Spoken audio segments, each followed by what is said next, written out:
Well, hello, everyone. Welcome into TexAgs Rewind. What is the rewind, Allie? You know what? I'm just assuming that we're just rewinding back this past week. Today? We're rewinding today. Today. Cavs, you want to explain what we do on the rewind? Yeah, the rewind is we basically run through all the high points of the show, what we talked about, what we did, and then on the YouTubes, they show clips. So today we'll have a clip of John Harris. It's a cappuccino. It's a condensed version of the show, if you will. It's really good for the people who can't listen to all 3 hours. Fruit for the soul. They do that. Fruit for the soul. I would rather you have a chair next time, but we've broken all the chairs here in studio. Yeah. So on the show today, Olin Buchanan was on here. He's really good at radio and writing. Roshauud Paul, enjoyed talking to him. Stingham Hornets. How about Colin Padalecki from Surfaces? That was cool. Surfaces, you're aware of the group? Yes. Yeah. Yeah. He was here. I think they lived. Right there. Yes. Right, bam. Yep. Shazam. Boom. Look at you. You're already catching on. Yeah, here we go. Peter Burns of what network? SEC. Look at you. Why am I so loud right now? It's the TexAgs Rewind. Check it out. Very intrigued by some of the, I know you said it was kind of what'd you call it? A dog week. But I'm intrigued by a couple of the matchups. Yeah, I mean, there's always some games that are interesting, but I think by and large, next week's going to be an amazing week of college football. But this week's kind of the calm before the storm. LSU at Mississippi State. You know, We're about to find out about Mississippi State, aren't we? And maybe LSU. Yeah. Because, last time we saw LSU, they were blowing out Grambling, but that's when you're supposed to blow out Grambling if you're LSU. Mm-hmm. You're supposed to beat them like that. Before that, we saw them looking terrible against Florida State. Now, what's better for A&M? It doesn't matter. Doesn't matter. But Mississippi State had a 2-touchdown lead in the third quarter against Arizona and ended up having to win that game in overtime at home. Yep. So that was so there's all kinds of questions about Mississippi State too. So I think with that game, at least somebody answers some questions. Maybe the question we answered is which team's not very good. Well, if LSU loses again, their chances, I mean, they can obviously still win the West, but their chances of being a college football playoff team is over. Well, that's what we learned last year with Alabama. Because no team could ever be closer with 2 losses than Alabama was, because they lost both games on the road on the last play of the game. Right? And they couldn't get in. Yep. So you're absolutely right. Yep. And Mississippi State, which I believe you were, I wasn't sold on them, and I still don't know, but I think you were higher on them. Yeah. I picked them 4th in the West because they had so much experience coming back. And we'll find out. Tennessee at Florida. Gosh, it wasn't that long ago when Florida used to just dominate Tennessee. And now Florida has slipped so much. They did win last week against, some nobody. I think it's a group at this point in time, we've kind of struggled with the past few years. But ultimately, I think it's one we can finally, lean on and say, hey, these guys are going to make the plays, right? So let's kind of get the balls in their hands. I think Noah Thomas is going to be an absolute red zone threat, right? He's a big, lengthy wide receiver. He's got some speed. I think in the red zone, he should definitely be utilized. Obviously, Evan Stewart, anywhere over the field, he's able to make plays kind of anywhere. And he's someone who can have a ton of receptions, right? 11 catches last game. I mean, absolutely outstanding. And then obviously you have Anias. The guy can make plays anywhere on the field, whether it's special teams, whether it's catching a bubble, even, using them back in the backfield some. I think for us, getting the run game kind of going will help the offense, tremendously so. OB, you want to close it out? Well, we've just about covered everything A&M related. So what should we expect from those Hornets? Man, we're getting better each week, man. I tell you, we had a close one last week where we kind of up at half, but we kind of let it slip away in the second half. But the guys are getting better.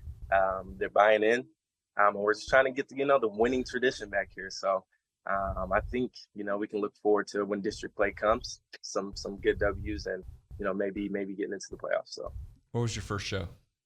My first show is in Curious Collections in off Texas Avenue in College Station. We played it for free. It was like a little acoustic EP thing, and I was like, oh, we'll see who showed up. And I think like 50 people showed up, a bunch of track teammates, a bunch of, College Station kids who just wanted to see.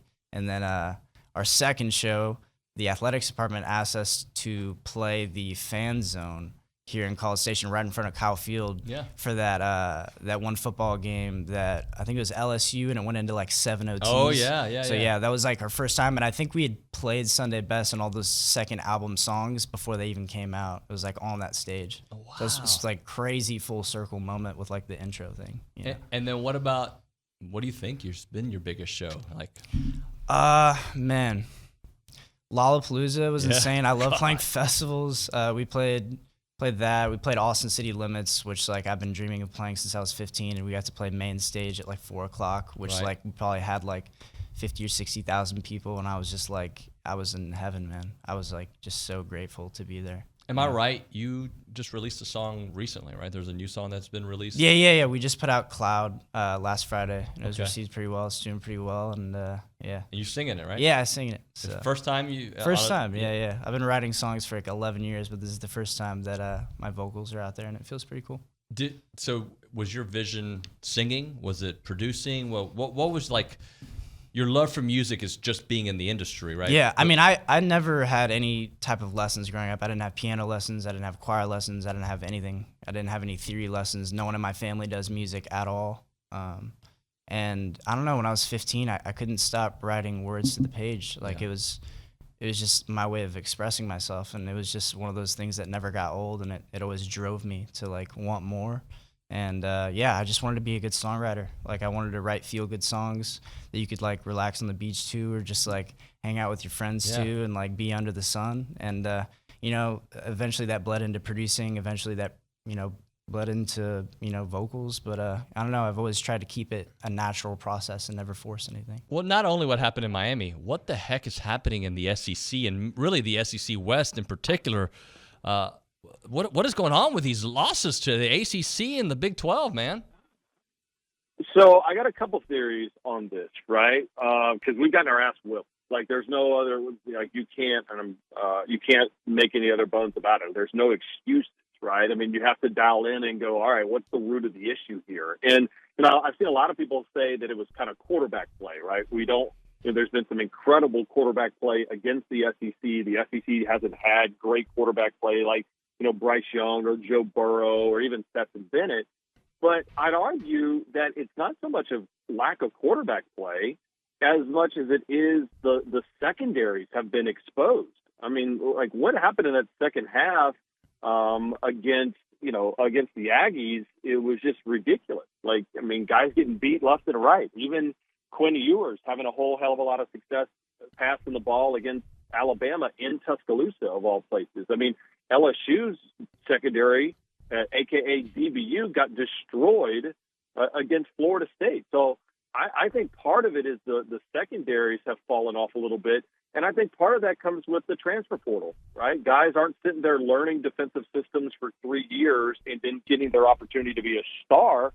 They want to play week one. So instead of being the third-string guy or second-string guy at A&M or LSU or Georgia, they're going to be a first string somewhere else, and I think that's creating more parity around college football. This is going to be fun. So, Allie, what do we do at the end of the rewind? Close it out, right? Yeah, of course. What do you do? But what do you do? On the YouTubes. Yeah, what do you do at the end of a YouTube video? Sing. Okay. Say gig 'em. Yeah. What else? Gig 'em. What do you think? Guys, this is like what do you have do you ever on watched a YouTube? YouTube video? Yeah. Okay, what do they tell you to do in all YouTube videos? Say subscribe. Yes. Okay, there's one. Give me another one. What else do you Like. Yes. And what else? What else should?